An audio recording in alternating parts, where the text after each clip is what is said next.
अब आते हैं हम वर्णनात्मक प्रश्न, जो खंड बी है उसको सॉल्व करेंगे। इसी तरह से जो वर्णनात्मक प्रश्न है, एमसीक्यू है, सभी को सॉल्व किया गया। केवल यूट्यूब, पूरे यूट्यूब पे केवल एकमात्र यही चैनल है जो हमेशा आप लोगों को अच्छी तरीके से गाइड करता है, फुल सॉल्यूशन बताता है, साथ ही साथ आप लोगों को भ्रमित नहीं करते हैं। हमारे पास इतना समय नहीं है, हम आपके व्यूज को बटोरने के लिए हमारे पास समय बिल्कुल नहीं है। हम केवल आपसे बस इतना अनुरोध करते हैं, जो चीज दिए जाते हैं बस उनको पढ़ करके अपने परीक्षा की तैयारी बेहतरीन करिए।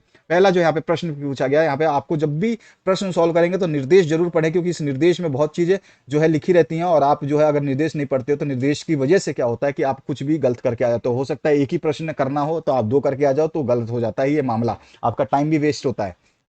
तो यहाँ पर दिए गए गद्यांश को पढ़ करके दिए गए प्रश्नों के उत्तर देने हैं। तो यहाँ पर जो पहला है, एक आपको गद्यांश दिया गया है, आप देख रहे हैं रोहतास दुर्ग वाला, तो ये आपको पद्यांश पढ़ना है, उसके बाद में जो है आपको आंसर्स देने हैं। पहला जो क्वेश्चन इसमें पूछा गया, उपयुक्त गद्यांश का जो है शीर्षक संदर्भ लिखना है। तो इसमें देखिए, प्रस्तुत गद्यांश जो है हमारी पाठ्यपुस्तक हिंदी के गद खंड में संकलित ममता नामक कहानी से लिया गया है, और इसके जो लेखक हैं वो कौन है, जयशंकर प्रसाद है। ठीक है, ये चीज समझ में आ गई। अब आते हैं हम रेखांकित शब्द जो है, ये रेखांकित जो है वर्ड, इसकी हम जो है व्याख्या कर देते हैं। तो यहाँ पे देखिए, रेखांकित जो अंश की व्याख्या इस तरह से है। श्री जयशंकर प्रसाद जी का कहना है कि रोहतास राजप्रसाद के मुख्य द्वार के निकट अपने कमरे में बैठी हुई ममता सोन नदी के तेज बहाव को देख रही है, और विधवा ममता का यौवन भी सोन नदी के प्रभाव के समान पूर्ण रूप से उमड़ रहा था। भरी तरुणाई यानी कि भरी जवानी में विधवा हो जाने के कारण उसका मन दुख से भरा था। उसके मस्तिष्क में आंधी के समान जो है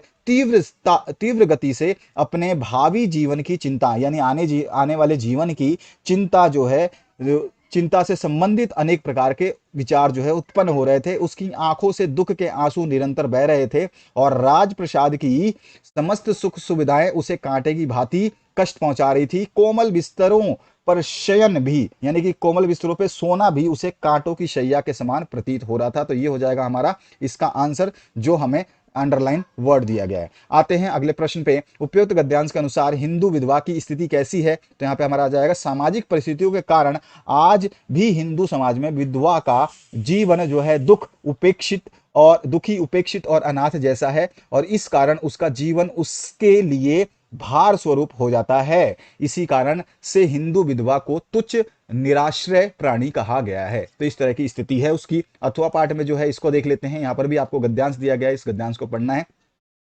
और इस गद्यांश को पढ़ने के बाद में इसमें रेखांकित वाला भी जो दिया गया है इसको भी हम करेंगे सही। तो देखिए, इस गद्यांश में क्या क्या दिया गया है ये समझना आपका बहुत जरूरी है। हर चीज जो जब जब आपको समझाई जाती है तो इसको बहुत आराम से समझें, आराम से समझें। उपयुक्त गद्यांश का संदर्भ जो हो जाएगा, ये रामचंद्र शुक्ल द्वारा जो है रचित है, हमारी पाठ्य पुस्तक हिंदी से लिया गया है, गद खंड से, जिसमें आपका मित्रता नामक निबंध है वहां से अवतरित है या लिया गया है।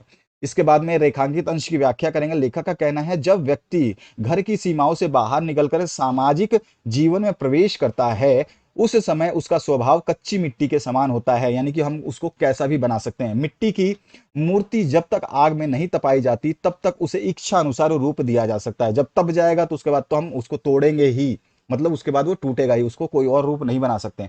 तो उसी प्रकार जब तक हमारे स्वभाव और विचारों में दृढ़ता नहीं है तब तक हमारे आचरण को मन चाहे रूप में ढाला जा सकता है। उस समय हमारे ऊपर मित्रों के आचरण का गहरा प्रभाव पड़ता है। यदि उस समय हम पर अच्छी बातों का प्रभाव पड़ गया तो हम देवताओं के समान जो है सम्मानीय बन जाते हैं, और बुरी बातों का अगर प्रभाव पड़ जाता है तो हमारा जो आचरण है वो राक्षसों के समान जो है घृणित और नीच भी हो सकता है।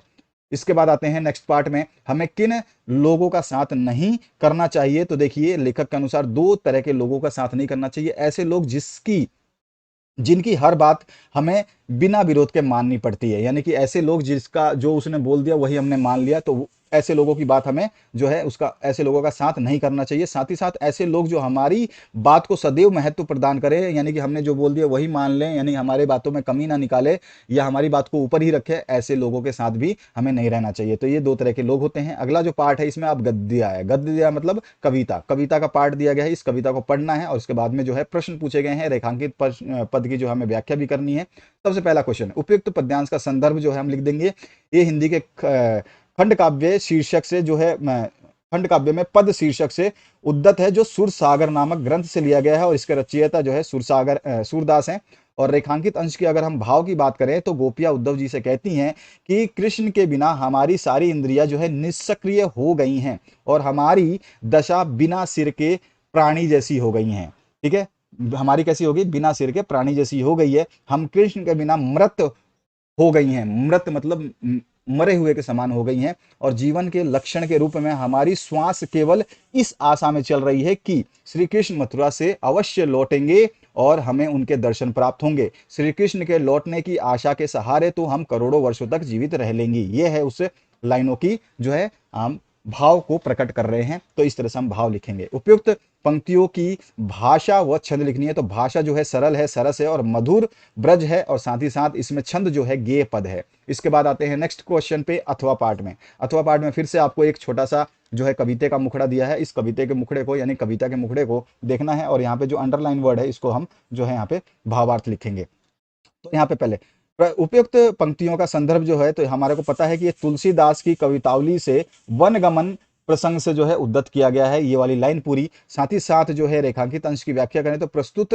पंक्तियों में ग्राम वधुएं, जो ग्राम की औरतें हैं, सीता जी को घेर करके एक और बैठे हुए श्री राम के विषय में हास्य करती हुई, मजाक बनाते हुए उनसे प्रश्न पूछती हैं, हे सखी तुम हमें यह बताओ कि ये सुंदर सांवले रूप वाला राम तुम्हारे कौन लगते हैं। ठीक है, तो ये हमारे इस लाइन की व्याख्या है। इसके बाद आते हैं बाहु विशाल विलोचन लाल में कौन सा अलंकार है। तो इसमें ब की आवर्ती हो रही थी, अनुप्रास अलंकार जो है हो जाएगा। अगला जो क्वेश्चन है देखिए, इसमें दिए गए संस्कृत गद्यांशों में से जो है एक का संदर्भ हिंदी में अनुवाद करना है। संदर्भ लिखना है और हिंदी में अनुवाद करना है। तो ये आपको गद्यांश है। अगर आपके पास इसकी पीडीएफ नहीं है तो डिस्क्रिप्शन बॉक्स में पीडीएफ दी गई है, वहां से इसको डाउनलोड कर लेना। तो इसका हम जो है संदर्भ पहले लिख देते हैं। प्रस्तुत गद्यांश हमारे पाठ्य पुस्तक हिंदी के संस्कृत खंड के वाराणसी पाठ से उद्धत है या लिया गया है। अनुवाद में है, यह नगरी विविध धर्मों के मिलन का स्थान रही है। महात्मा बुद्ध, तीर्थक, पार्श्वनाथ, शंकराचार्य, कबीर, गोस्वामी तुलसीदास और दूसरे बहुत से महात्माओं ने यहाँ आकर के अपने विचारों को फैलाया है, अर्थात अपने विचारों को प्रसार किया है। केवल दर्शन, साहित्य और धर्म में ही नहीं अपितु कला के क्षेत्र में भी यह नगरी विविध कलाओं और शिल्पों के लिए संसार में प्रसिद्ध है। यहाँ की रेशमी साड़ियाँ देश विदेश में सभी जगह पसंद की जाती हैं। यहाँ की पत्थर की मूर्तियां भी प्रसिद्ध हैं। ये हो गया उसके लाइन की जो है व्याख्या पूरी संदर्भ सहित। अगला जो पार्ट है इसमें आपको दिया गया है फिर से संस्कृत का गद्यांश है और इस गद्यांश को पढ़ने के बाद में जो हमें इसकी व्याख्या करनी है। तो संदर्भ में क्या लिखा है, प्रस्तुत गद्यांश हमारी पाठ्य पुस्तक हिंदी के संस्कृत खंड के भारतीय संस्कृति पाठ से उद्धत है। अनुवाद कर देंगे हम, यह कर्म में संलग्न रहने वाले कर्मवीरों की संस्कृति है और यहाँ कर्म करते हुए ही 100 वर्षों तक जीने की इच्छा करनी चाहिए। यह इसकी घोषणा है। यहाँ पे लिखा हुआ है यह इसकी घोषणा है, इति अस्या उद्घोष। ठीक है, तो इस तरह से हम पूरे लाइन की व्याख्या कर रहे हैं। यह इसकी घोषणा है, पहले कर्म बाद में फल, यह हमारी संस्कृति का नियम है। इस समय जब हम लोग राष्ट्र के नवनिर्माण में लगे हुए हैं, निरंतर काम करना ही हमारा प्रधान कर्तव्य है। अपने परिश्रम का फल भोगने योग्य है और दूसरे के श्रम का शोषण त्यागने योग्य है। यदि हम विपरीत आचरण करते हैं तो हम भारतीय संस्कृति के सच्चे उपासक नहीं हैं। हम तभी वास्तविक रूप में भारतीय हैं जब हमारे आचार विचार में हमारी संस्कृति दिखाई दे।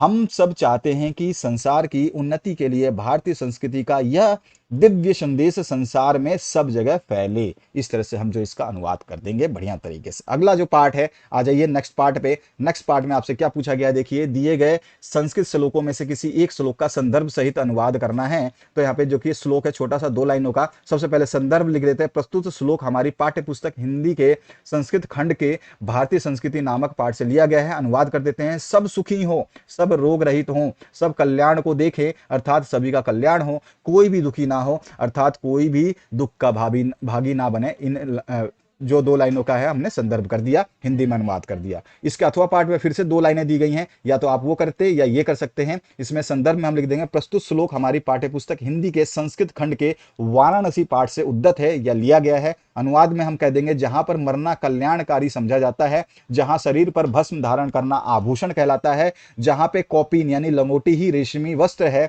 वह काशी किसके द्वारा मापी जा सकती है अर्थात उसकी क्षमता यानी कि उसकी क्षमता जो है किससे की जा सकती है या उसकी तुलना किससे की जा सकती है।